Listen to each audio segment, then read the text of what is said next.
గోస వినేటోళ్లకు అలుసా అన్న పండించిన పంట విలువ పట్టణానికి తెలుసా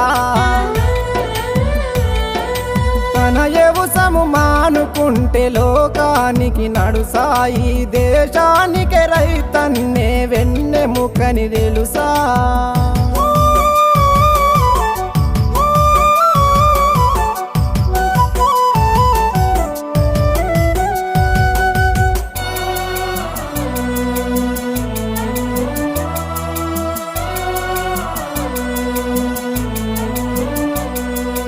ఈడు భూమి పొతం చేసి కోడి మేకలెరువులేసి వానకాలమొచ్చెనంటే సినుకమ్మకు నోరు జాసి కంది వరి మొక్కజొన్న